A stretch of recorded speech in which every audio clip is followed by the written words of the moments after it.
Chers Saint-Quentinois, du fond du cœur, je vous souhaite une heureuse année 2019 à vous et à tous ceux que vous aimez. J'associe à mon message les maires de nos 12 communes de Saint-Quentin-en-Yvelines que j'ai souhaité intégrer dans une gouvernance partagée. Cet état d'esprit constructif nous est indispensable pour relever les défis de Saint-Quentin. Et ils sont de taille. En 2018, notre territoire a en effet été au rendez-vous des plus grands événements sportifs internationaux. Je pense à la finale de la Coupe du Monde de football, retransmise en direct dans notre super vélodrome national, le plus prestigieux du monde. 6000 Saint-Quentinois ont ainsi pu vibrer avec nos champions dans une ferveur historique extraordinaire. Je pense aussi à la mythique Ryder Cup, cet événement planétaire organisé à Saint-Quentin-en-Yvelines, une première historique pour la France. A été un succès exemplaire. Plus de 300 000 spectateurs, un dispositif de sécurité exceptionnel, des retombées économiques majeures et une victoire européenne inoubliable. Saint-Quentin-en-Yvelines a été cité plus d'1 milliard de fois dans les médias du monde entier. C'est du jamais vu. Cette compétition a développé la notoriété, l'attractivité et la fierté d'appartenance des Saint-Quentinois. Après être devenue la capitale mondiale du golf, il s'agit désormais de devenir la capitale mondiale du vélo, avec les JO de 2024. C'est pourquoi nous encourageons les nouvelles formes de mobilité, le vélo bien sûr, avec le développement de nos 400 km d'itinéraires cyclables, mais aussi nos bus avec un nouveau réseau plus performant, plus rapide, renforcé le soir et les week-ends, sans oublier la modernisation de nos gares, la fluidité de la circulation et des projets très innovants qui vont révolutionner les transports du futur. Notre ambition, c'est en effet de réduire le temps de trajet domicile-travail. Cela implique aussi un urbanisme de qualité, qui respecte la ville et la campagne. Aujourd'hui, 60% du territoire est préservé, ce qui est exceptionnel pour une agglomération à seulement 30 minutes de la plus belle capitale du monde, Paris. Oui, Saint-Quentin veut améliorer notre qualité de vie, en misant également sur la culture, avec une programmation plus accessible au plus grand nombre, à l'image de nos médiathèques, dont le réseau est l'un des meilleurs de France.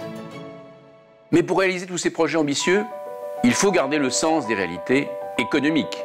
Vous connaissez mon parler vrai. Alors permettez-moi de vous dire les choses franchement. La vérité, c'est que notre territoire subit une très grave asphyxie financière, comme les autres agglomérations, avec l'effondrement national de l'argent public. Au total, c'est une diminution de nos moyens financiers de près de 50 millions d'euros. Sur l'ensemble du mandat, c'est du jamais vu.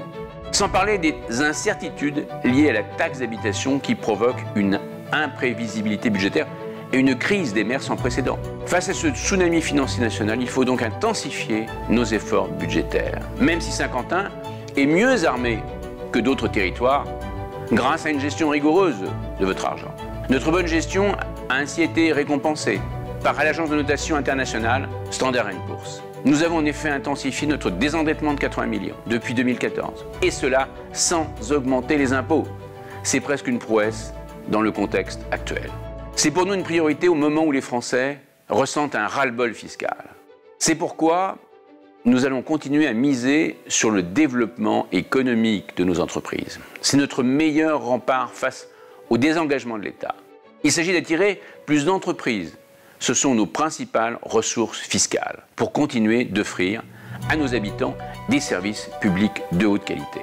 Nos actions visent ainsi à simplifier la vie de nos entrepreneurs avec des événements forts comme le Sky Business Day ou bien Sky Emploi. Mais il s'agit aussi de former nos jeunes aux métiers de demain. Dans 10 ans, 85% des emplois vont être profondément transformés par le numérique. C'est l'ambition des 7 écoles créées sur notre territoire pour renforcer l'employabilité numérique des Saint-Quentinois, sans oublier notre université que nous allons faire réussir dans la célèbre université Paris-Saclay qui rentre dans le top 20 du classement mondial pour la première fois en France. Madame, Monsieur, mes chers amis, vous l'aurez compris, même dans cette tourmente économique nationale, nous allons continuer en 2019 à faire de Saint-Quentin-en-Yvelines un pôle d'excellence, un territoire de haute performance économique, sportive, éducative et culturelle, et d'un service public de haute qualité. Et tous ensemble, je suis sûr que nous allons y arriver. Je vous remercie.